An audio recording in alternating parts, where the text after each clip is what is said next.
Je suis en vacances. Le téléphone sonne.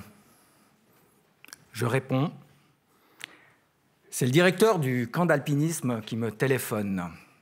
À cette époque, je suis directeur de la Ligue pour la lecture de la Bible. Et il me dit, il y a un rocher qui est parti, il y avait 3 personnes dessus. Elles ont dévalé pendant 100 mètres. Je ne sais pas si elles sont mortes. Je suis à 500 km. Et là, je me suis dit, le capitaine du bateau, c'est moi. Je connaissais ma position, je connaissais mes responsabilités, et j'étais très loin. Que faire? Comment faire? Je ne sais pas si vous pouvez imaginer les émotions qui m'habitaient à ce moment-là. J'étais en vacances. Comment aider le directeur du camp qui est au-dessus d'Arolla et qui vit cela? Alors, afin que vous continuiez à m'écouter dans la suite, je vais quand même vous dire comment ça s'est terminé. Ou j'attends la fin, je ne sais pas. Non. Alors, par la grâce de Dieu, et on peut dire par la grâce de Dieu, ils n'ont rien eu. Ils se sont sortis indemnes. Même les sauveteurs ont trouvé ça étonnant. Donc, quelque chose qui s'est bien terminé, et tout cela par la grâce de Dieu. Le capitaine du bateau, c'est moi. C'est le titre qu'on m'a donné, je ne sais pas qu'est-ce qu'il y en est pour vous, mais moi, quand on me dit capitaine, le premier mot qui me vient en tête, c'est ad hoc. Le capitaine ad hoc, voilà, c'est la première image que j'ai du capitaine. Puis si je réfléchis un peu, je pense à Edward John Smith, capitaine du Titanic. Moi, je suis toujours très positif dans mes échanges. Ou alors Francesco Schettino, capitaine du Concordia, qui a coulé en 2015. Mais je vous rassure, je vais être positif. Je pense aussi à Richard Phillips. Il y a un film qui a été fait sur lui, interprété par Tom Hanks, ce capitaine qui a tenu contre vent et marée alors que 4 pirates somaliens attaquaient le cargo. Tous sont des capitaines. Ils ont le même titre et pourtant, ils sont tellement différents. Ils ont à peu près le même uniforme, ils ont le même grade et pourtant, ils n'ont pas la même personnalité, ils n'ont pas la même façon d'accomplir le rôle de capitaine, ils n'ont pas la même conscience de leurs responsabilités, je ne citerai pas, ils n'ont pas la même façon d'incarner leur position. Ils ont le même titre pourtant, le même rôle et pourtant. Alors vous allez me dire, c'est évident.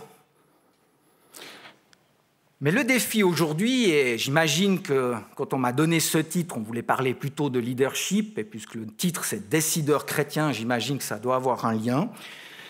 Le défi aujourd'hui, quand même, c'est dans ce monde éminemment complexe, dans ce monde où il ne faut pas dire qu'il n'y a plus de valeur, il faut dire qu'il y en a énormément, et du coup on a le choix, on a énormément de référentiels, et on est obligé de se dire quel uniforme je vais mettre. Finalement, je revêts quel leadership. Et tout ça, c'est source de pression, de tension. Je précise déjà d'emblée que je vais parler de leadership et pas de leader. Parce que pour moi, les leaders, voilà, il y en a très peu, puis eux, il n'y a pas besoin de poser la question, ils le sont. Point final. Tandis que le leadership, c'est vraiment un rôle qu'on revêt et c'est un rôle que l'on doit vivre. C'est pourquoi je vais parler de leadership et pas de leader, parce que comme je l'ai dit, les leaders, pour moi, il n'y a pas de question, ils le sont, et eux-mêmes ne se demandent pas s'ils le sont et comment faire. Ils arrivent bien. Pour ma part, je suis papa. J'ai été directeur d'une association, et je permets de le dire, d'une association, pas d'une entreprise. Ça ne se gère pas de la même manière. J'ai été pasteur. Pasteur, ça ne gère pas comme une association, les églises, mais ça ne gère pas comme une entreprise non plus. Quand l'entreprise veut nous dire comment on gère une église, j'ai envie de dire non, vous ne savez pas ce que c'est l'église, ce n'est pas une entreprise, ça ne se gère pas de la même manière. Actuellement, je suis aussi syndic de mon village, encore un autre rôle. Je dirai après, mais le district de Morges est quand même bien représenté aujourd'hui. Ce sont tous des rôles de leadership faits par la même personne et je les accomplis de manière très diverse. Moi, j'ai plutôt un leadership dit laxiste. J'ai horreur de dire aux gens ce qu'ils ont à faire. Ça me coûte de dire à quelqu'un ce qu'il doit faire. Donc, je préfère percevoir dans la personne ses dons, qui elle est, essayer de mettre la bonne température pour que ça éclose et de voir ce qui se passe. C'est ça que j'aime, moi. Et pourtant, j'ai des rôles où je suis obligé d'aller dire aux gens « ça ne va pas ». Je suis obligé, j'ai dû licencier des personnes, même dans une association chrétienne. J'ai dû reprendre, et ça me coûte énormément. Donc, dans tous les cas, je suis capitaine, mais je ne l'exerce pas de la même manière. Évident, allez-vous me dire. Accepter cette diversité, accepter cette complexité de comment je suis, quelle posture j'aurai, à quel moment. Alors, pour prendre un tout petit peu de recul sur vos rôles ou nos rôles de leadership, je vous propose un modèle. C'est un modèle qui a été créé au départ pour les enseignants, parce qu'ils ne savaient plus qui ils étaient et comment enseigner, et ça devenait compliqué. Et puis, à la HET Pro, je l'ai transposé aux pasteurs. Finalement, l'identité pastorale, c'est quoi? Et comment elle se forme et comment elle se forge? Et je vais simplement vous présenter ce modèle rapidement. Il est assez simple, mais c'est juste des questions, un point de vue pour nous aider peut-être à prendre du recul sur nos divers rôles de leadership. Moi, ça m'aide. Il y a 3 paramètres. Le premier paramètre, on l'a dit, je l'ai répété, c'est notre personnalité. C'est qui nous sommes. Et ça va définir, malgré tout, votre manière d'habiter votre leadership. Ça paraît évident. Et puis, ça veut dire aussi qu'entre le professionnel et le personnel, ce n'est pas une frontière qui est toujours très claire. Surtout quand on est peut-être dans des ONG chrétiennes, quand on est totalement habité par la vision qu'on a envie de transmettre, difficile de dissocier. Ça fait partie de vous. À quel moment vous êtes dans le professionnel, à quel moment vous êtes dans le personnel.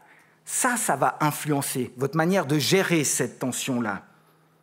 Donc l'identité de votre personne, la singularité de qui vous êtes, va complètement influencer votre leadership, votre histoire, vos dons, vos projets personnels, vos valeurs. Finalement, c'est un peu ce que M. Descorvès nous disait au travers des questions qu'on a à se poser, c'est qui vous êtes et qu'est-ce que vous voulez. Comment vous voulez habiter votre leadership, comment vous entrez en relation avec les autres. Tout ça va influencer votre leadership. Donc, il faut se connaître soi-même. Le deuxième paramètre, c'est la partie technique. C'est la compétence métier. C'est les outils dont vous avez besoin pour gérer. Et là, je me permets des questions.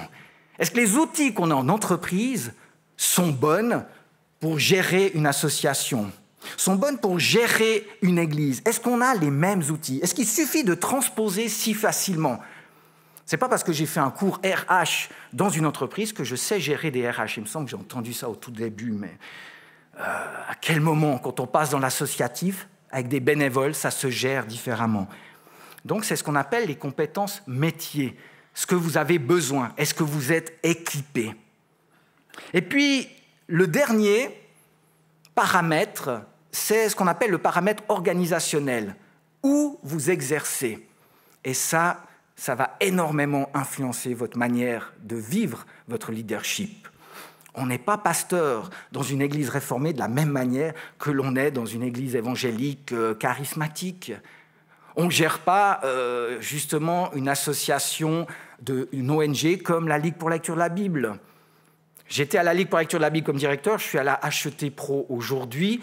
Ça ne se gère pas de la même manière. Il y a une autre organisation. Il y a son histoire, il y a la manière dont c'est organisé, et il y a les règles. Vous savez, la manière dont on prend les décisions.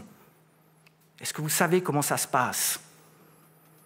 Moi, j'ai dû apprendre quand je suis arrivé comme syndic dans mon village de 500 habitants, comment on prend les décisions. Non, ce n'est pas autour de la table. C'est après. Au café. Et si tu ne vas pas au café après, tu rates la décision. C'est comme ça que ça se passe. Mais il faut le savoir. Est-ce que vous connaissez comment les décisions se prennent là où vous êtes? Et le problème, c'est que si vous êtes dans 2 ou 3 endroits différents, ça va 2 ou 3 façons différentes de faire. les règles tacites qui gèrent à côté de celles qu'on a bien écrites. Mais est-ce qu'on connaît celles qui ne sont pas écrites et qui nous influencent énormément? Et le plus important, le regard des autres. Quel leadership ils veulent que vous ayez? Et malheureusement, vous ne l'avez pas. Vous devez être un pasteur comme ça, vous devez être un directeur comme ça. Je me souviens, tout au début où j'étais à la Ligue pour la lecture de la Bible, un monsieur est venu, il est allé voir un employé qui était là, il dit « J'aimerais voir le directeur ». Il me montre, puis il dit « Non, le vrai ».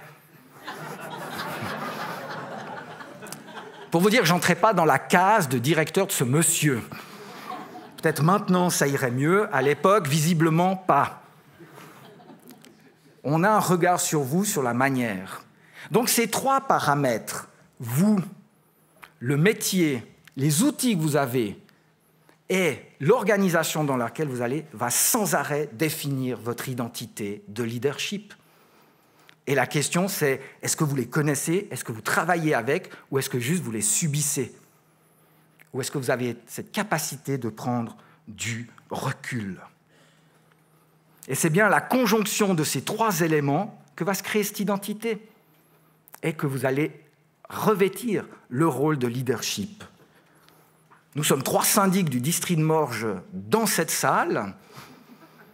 Il y a la ville de Morges, il y a une fusion de communes et il y a le petit village. On a le même titre. On a été élus, mais je vous assure qu'on ne fait pas le même métier, pas de la même manière. C'est complètement différent. Et pourtant, on est la même chose. Mais je suis là en tant que théologien, donc je vais quand même citer la Bible pour conclure. Parce que là, vous êtes en train de dire, un théologien qui cherche à faire du management, bon, j'ai fait HEC quand même aussi, il faut toujours ça, c'est le pouvoir de l'expertise. Mais en tant que théologien, je veux juste vous laisser une parole de Jésus qui transcende, j'ai envie de dire, c'est le 4e paramètre parce que c'est le forum des décideurs chrétiens. Et au milieu de cette identité, le chrétien, ça change quoi? Ou pas. Mais quelle est la différence? Et je vous laisse cette parole de Jésus qui, à mon avis, vient nous remettre en question et surtout nous invite à bien regarder le défaut que nous avons tous et toutes quand on nous donne un petit rôle de pouvoir. Parce qu'être du leadership, c'est avoir du pouvoir, et on fait tous la même erreur. Et Jésus va dire « Quiconque veut être grand parmi vous, qu'il soit votre serviteur. Et quiconque veut être le premier parmi vous, qu'il soit esclave. C'est ainsi que le Fils de l'homme est venu, non pour être servi, mais pour servir et donner sa vie comme la rançon pour plusieurs. » Et ça, c'est le 4e paramètre qui doit tous et toutes nous habiter quand on a notre identité de leadership. Merci.